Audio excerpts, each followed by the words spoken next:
எல்லோருக்கும் வணக்கம். பங்குச்சந்தையில நிபுணர்கள் எல்லாமே பார்த்தீங்கன்னாக்கா நீண்ட கால முதலீடு, அதாவது பார்த்தீங்கன்னாக்கா லாங் டேர்ம் ஹோல்டிங் தான் பார்த்தீங்கன்னாக்கா நமக்கு பெரிய அளவில் ரிட்டர்ன்ஸ் கிடைக்கும். அதே போல் இன்ட்ராடே செய்கிறோம் அப்படின்னாக்கா கண்டிப்பாக இதில் ப்ராஃபிட் வராது, லாஸ் தான் வரும் அப்படின்ற மாதிரி சொல்லுவாங்க. இதுவும் பார்த்தீங்கன்னா கொஞ்சம் யோசிக்கக்கூடிய விஷயம் தான். அப்படி இருக்கும்போது என்னால் இன்ட்ராடேவில் எப்படி சக்ஸஸ்ஃபுல்லாக இருக்க முடியுது அப்படின்னு பார்த்தீங்கன்னாக்கா லாங் டேர்முக்கும் என்னோட இன்ட்ராடே ஸ்ட்ராட்டஜிக்கும் பார்த்தீங்கன்னாக்கா பெரிய டிஃப்ரெண்ட் எதுவும் கிடையாது. ரெண்டு டிஃப்ரெண்ட் தான் இருக்கும். என்ன அப்படின்னு பார்த்தீங்கன்னாக்கா இப்போ லாங் டேர்ம் அப்படின்னு எடுத்துட்டோம்னாக்கா ஒரு 5 செக்டார் நம்ம பிரிச்சுக்கிறோம்னு வச்சுக்கோம். 5 செக்டார்லேருந்து ஒவ்வொரு ஸ்டாக் நம்ம செலக்ட் பண்ணிக்கிறோம். அதாவது 5 ஸ்டாக் நம்ம செலக்ட் பண்ணிக்கிறோம் அப்படின்னாக்கா ஒவ்வொரு ஸ்டாக்ல ஒரு 50,000 நம்ம இன்வெஸ்ட் பண்றோம் அப்படின்னு வச்சுக்கலாம். இப்போ 2.5 லட்சம் ரூபாய் நம்ம ஒரு 5 ஸ்டாக்ல பிரிச்சு நம்ம இன்வெஸ்ட் பண்ணி விட்டுட்டோம் அப்படின்னாக்கா ஸ்டாக்கோட பிரைஸ் குறையுது அப்படின்னா நம்மளோட வேல்யூ குறைய போகுது. ஸ்டாக்கோட பிரைஸ் ஏறுது அப்படின்னாக்கா நம்மளோட வேல்யூ இன்க்ரீஸ் ஆக போகுது. இது மட்டும் இல்லாம பாத்தீங்கன்னா கம்பெனி சைட்ல இருந்து பாத்தீங்கன்னா போனஸ், டிவிடெண்ட் இதெல்லாம் கிடைக்கும். அதே நமக்கு இன்ட்ராடே பண்ணும்போது பாத்தீங்கன்னா இந்த போனஸ், டிவிடெண்ட் இதெல்லாம் கிடைக்காது. அதே போல நம்ம லாங் டேர்ம்ல பர்மனண்டா பாத்தீங்கன்னா அந்த 5 ஸ்டாக்னா 5 ஸ்டாக் தான். அதே போல இன்ட்ராடே பொறுத்த வரைக்கும் பாத்தீங்கன்னா என்னோட ஸ்ட்ராட்டஜில நம்ம 5 ஸ்டாக் எடுக்கிறோம்னா ரெகுலரா ஒரே 5 ஸ்டாக்கா இருக்காது. ஒவ்வொரு நாள் என்னென்ன கம்பெனி நல்லா பர்ஃபார்ம் பண்ணுது அப்படின்ற மாதிரி நம்ம கம்பெனிஸ் எல்லாம் சேஞ்ச் பண்ணிட்டே இருப்போம்.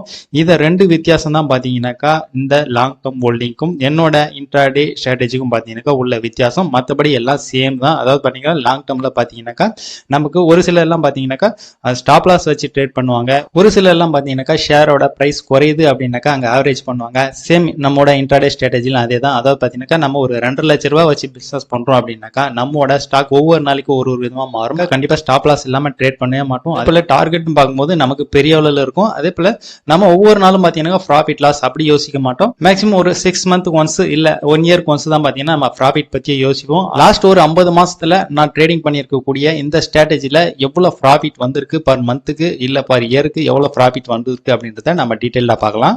இந்த ஸ்ட்ராட்டஜிக்கு டைமிங் அப்படின்னு பார்க்கும்போது நான் ஒரு நாளைக்கு அதிகபட்சமா பார்த்தீங்கன்னா 5 நிமிஷம் தான் ஸ்பெண்ட் பண்ணுவேன். அதாவது அந்த 5 நிமிஷத்துல நான் ட்ரேடிங் பண்ணிடுவேன் அப்படின்னு கிடையாது.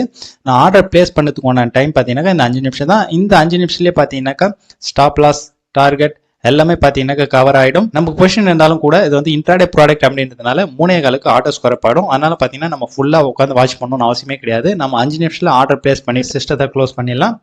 ஸோ இதுதான் பார்த்தீங்கன்னாக்கா நான் ஒரு நாளைக்கு அதிகபட்சமாக இந்த ஸ்ட்ராட்டஜிக்காக நான் ஸ்பெண்ட் பண்ணக்கூடிய டைம். அப்படி இந்த 5 நிமிஷம் நான் ஸ்பெண்ட் பண்ணக்கூடிய இந்த ஸ்ட்ராட்டஜியில் லாஸ்ட் 50 மாசத்துல நமக்கு எவ்வளோ ப்ராஃபிட் வந்திருக்கு அப்படின்னு பார்த்தீங்கன்னாக்கா ஒரு 13% மேலே நமக்கு ப்ராஃபிட் வந்திருக்கு. இது வந்து பர் மந்த்துக்கு. ஆக்சுவலாக நான் 2014 பார்த்தீங்கன்னா இந்த ஸ்ட்ராட்டஜியை நான் ஸ்டார்ட் பண்ணிட்டேன். இப்போ நான் 2014 பண்ணும்போது பார்த்தீங்கன்னா வேற ப்ரோக்கிங் கம்பெனியில் நான் பண்ணதுனால எனக்கு சரியான டேட்டா கிடைக்கல. 2018 தான் பார்த்தீங்கன்னா எனக்கு சரியான டேட்டா இருக்கு. அதனால தான் பார்த்தீங்கன்னா உங்களுக்கு எக்ஸல்ல 2018 காமிச்சிருக்கேன். அதே போல என்னோட ஸ்டாக் செலெக்ஷன் பாத்தீங்கன்னா இந்த எக்ஸல் எல்லாம் பாத்தீங்கன்னா நோட் பண்ண மாட்டேன். ஒரு நோட்ல தான் பாத்தீங்கன்னாக்கா அதாவது பாத்தீங்கன்னா ஒரு டைரியில தான் நான் நோட் பண்ணுவேன். இப்போ 2014 நான் ஸ்டார்ட் பண்ண அன்னைக்கு என்னென்ன ஸ்டாக் செலக்ட் பண்ணியிருக்கேன், எதனால எவ்வளவு ப்ராஃபிட் லாஸ் வந்திருக்கு அப்படின்றத நான் இன்னொரு வீடியோவில் உங்களுக்கு நான் தெளிவாக போடுறேன். இந்த ஸ்ட்ராட்டஜியில் எவ்வளோ ப்ராஃபிட் லாஸ் வந்திருக்கு அப்படின்றது இயர் பை இயராக நம்ம பார்ப்போம். 2018 ஜூலை மாசத்துலேருந்து இந்த டேட்டா இருக்கு. இங்க பாருங்க, ஜூலை மாசம் பார்த்தீங்கன்னா 19,980 ரூபாய். இதோட இன்வெஸ்ட்மெண்ட் வேல்யூ அப்படின்னு பார்க்கும்போது பார்த்தீங்கன்னாக்கா 2 லட்சம் ரூபாய். ஸோ அந்த வருஷம் அந்த லாஸ்ட் 6 மாசம் ஃபுல்லாக பார்த்தீங்கன்னாக்கா நமக்கு ப்ராஃபிட்ல தான் வந்திருக்கு. ஒரு மாசம் கூட லாஸ் வரல. டோட்டலாக அந்த வருஷத்துல பார்த்தீங்கன்னாக்கா 2018 82,190 ரூபாய் ப்ராஃபிட் வந்திருக்கு. அதே போல 2019 பார்த்தீங்கன்னாக்கா இந்த வருஷத்துல ஒரு 3 மாசம் லாஸ் வந்திருக்கு. மற்றபடி எல்லாம் பார்த்தீங்கன்னாக்கா ஒரு 9 மாசம் வந்து நமக்கு ப்ராஃபிட்ல தான் வந்திருக்கு. அந்த வருஷம் பார்க்கும்போது 1,97,850 ரூபாய் நமக்கு ப்ராஃபிட் வந்திருக்கு. 2020 பார்த்தீங்கன்னாக்கா 2 மாசம் வந்து லாஸ் வந்திருக்கு. மற்ற 10 மாசம் வந்து நமக்கு ப்ராஃபிட்ல தான் வந்திருக்கு. அந்த வருஷத்துல டோட்டல் ப்ராஃபிட் அப்படின்னு பார்க்கும்போது 2,62,870 ரூபாய் ப்ராஃபிட் வந்திருக்கு. 2021 பார்க்கும்போது நமக்கு டோட்டலாக வந்து பார்த்தீங்கன்னா ஜனவரி பிப்ரவரியில் ஒரு நல்ல ப்ராஃபிட் வந்திருக்கு. அதுக்கப்புறம் பார்த்தீங்கன்னாக்கா கிட்டத்தட்ட அந்த வருஷம் ஃபுல்லாகவே பார்த்தீங்கன்னா ஒரு 6 மாதம் ப்ராஃபிட், ஒரு 6 மாதம் லாஸ் ஆவரேஜாக வந்திருக்கு. இப்போ நெட்டுன்னு பார்க்கும்போது நமக்கு ஒரு 6,875 ரூபாய் லாஸ் வந்திருக்கு 2021. இப்போ டோட்டலாக பார்க்கும்போது பார்த்தீங்கன்னாக்கா இது வந்து பார்த்தீங்கன்னா மேபி ஒரு மே மாதம் வரைக்கும் தான் பார்த்தீங்கன்னா இதில் அப்டேட் பண்ணியிருக்கேன். இப்போ லாஸ்ட் ஒரு 3 மந்த்தாக அதை நான் அப்டேட் பண்ணல. ஸோ இந்த மே மாதம் வரைக்குமே பார்த்தீங்கன்னாக்கா கிட்டத்தட்ட பார்த்தீங்கன்னாக்கா நமக்கு ஒரு 5,81,310 ரூபா ப்ராஃபிட்ல இருக்கு. இந்த 5,81,310 ரூபா வந்து பார்த்தீங்கன்னாக்கா நம்ம இன்ட்ராடே செய்ததுனால கிடைச்சிருக்கக்கூடிய ப்ராஃபிட் மட்டும்தான்.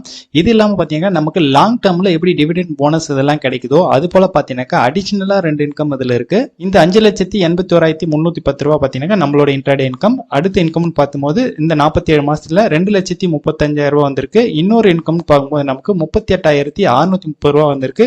டோட்டலாக பார்க்கும்போது நமக்கு ப்ராஃபிட் அப்படின்னாக்கா 8,54,940 ரூபாய். இது பர்சன்டேஜில் பார்க்கும்போது பாருங்க, ஆல்ரெடி நான் 47 மாதம் சொல்லியிருக்கேன். இந்த 47 மாசத்துல இந்த 8,54,940 ரூபாய் பார்த்தீங்கன்னா கிட்டத்தட்ட நமக்கு 18% நமக்கு ப்ராஃபிட் வந்திருக்கு. இதே நான் 2014 கால்குலேஷன் பண்ணும்போது எனக்கு மாசத்துக்கு பார்த்தீங்கன்னா கிட்டத்தட்ட ஒரு 35 38% வருது. அது எதனால அப்படின்னு பார்த்தீங்கன்னாக்கா இந்த செப்டம்பர், அதாவது லாஸ்ட் இயர் செப்டம்பர் 1 மார்ஜின் கம்மி பண்ணிட்டாங்க. இப்போ நம்மளோட அக்கௌண்ட்ல பார்த்தீங்கன்னா 2 லட்ச ரூபாய் இன்வெஸ்ட்மெண்ட் வேல்யூ வச்சிருக்கோம் அப்படின்னாக்கா இப்போ நம்ம ஒரு ஸ்டாக்கோட வேல்யூ பார்த்தீங்கன்னா என்னால் 1 லட்சத்துக்கு தான் எடுக்க முடியுது. அதே முன்னாடிலாம் பார்த்தீங்கன்னாக்கா நான் என்னோட அக்கௌண்ட்ல 2 லட்ச ரூபாய் வச்சிருந்தேன் அப்படின்னா ஒரு ஸ்டாக்கோட வேல்யூ பார்த்தீங்கன்னா என்னால் 2 லட்ச ரூபாய் எடுக்க முடியும். அதனால தான் பார்த்தீங்கன்னா இப்போ ப்ராஃபிட் பார்த்தீங்கன்னா அப்படியே 50% பார்த்தீங்கன்னா கம்மியாயிடுச்சு. இது கம்மியாக இருந்தாலும் பார்த்தீங்கன்னா நமக்கு மந்த்லி 18% அப்படின்றது பார்த்தீங்கன்னா பெரிய ப்ராஃபிட், பெரிய ரிட்டர்ன்ஸ். ஜூன் 16 பார்த்தீங்கன்னா நான் ட்ரேடிங் பண்ணுறதை லைவாக உங்களுக்கு மார்க்கெட் முடிஞ்ச பிறகு நான் அப்டேட் பண்ணிட்டு வரேன். இப்போ ஜூன் 16 நம்ம கிட்ட இந்த அமௌண்ட் பார்த்தீங்கன்னா இன்வெஸ்ட்மெண்ட் வேல்யூன்னு பார்க்கும்போது 1,78,000 வரைக்கும் பார்த்தீங்கன்னா ஒரு 51 நாள் ட்ரேடிங் கம்ப்ளீட் ஆயிருக்கு. ஒரு 1,89,800 ரூபாய், கிட்டத்தட்ட நமக்கு 1,90,000 கிட்ட நமக்கு இப்போதைக்கு வேல்யூ இருக்கு. ஸோ இதுல இருந்து பார்த்தீங்கன்னாக்கா ஒரு 5-6% இப்போதைக்கு ப்ராஃபிட்ல இருக்கு. அப்படி பார்க்கும்போது இந்த வருஷத்துல இன்னைய டேட் வரைக்கும் பார்த்தீங்கன்னா இன்னும் ஒரு 10,000 ரூபாய் இதில் அடிஷனல் ஆட் ஆகும். இந்த ஸ்ட்ராட்டஜி இன்ட்ராடே இருந்தாலும் என்னோட நோக்கங்கள் எல்லாமே பார்த்தீங்கன்னா லாங் டேர்முக்கு உண்டானதா இருக்கிறதுனால இது வரைக்கும் பார்த்தீங்கன்னா நல்ல ப்ராஃபிட்ல இருக்கு. இனிமேலும் பார்த்தீங்கன்னா கண்டிப்பா பெரிய ப்ராஃபிட்ல தான் இருக்கும். இந்த ஒரு ஸ்ட்ராட்டஜி மட்டும் இல்ல, இது போல பார்த்தீங்கன்னா பல ஸ்ட்ராட்டஜி எல்லாம் பார்த்தீங்கன்னா நான் அனலைஸ் பண்ணி வச்சிருக்கேன். இந்த ஸ்ட்ராட்டஜி எனக்கு மட்டும் கிடையாது, பார்க்குற உங்களுக்கும் பார்த்தீங்கன்னா கண்டிப்பா யூஸ் ஆகணும் அப்படின்றதுக்கான பிளான்லாம் பார்த்தீங்கன்னா ஃபியூச்சர்ல நிறைய இருக்கு. ஸோ ரெகுலரா என்னோட வீடியோ வாட்ச் பண்ணுங்க, கண்டிப்பா உங்களுக்கு யூஸ்ஃபுல்லா இருக்கும். இன்னைக்கு ஒரு நாள் கேப் விட்டு நாளைக்கு மார்க்கெட் ஓப்பன் ஆகுது. நாளைக்கு என்ன ஸ்டாக் நம்ம செலக்ட் பண்ண போறோம் இன்ட்ராடேக்கு, நமக்கு அதுல என்ன ப்ராஃபிட் லாஸ் வருது அப்படின்றத நான் நாளையோட வீடியோவில் அப்டேட் பண்றேன். ஓகே, பாய்.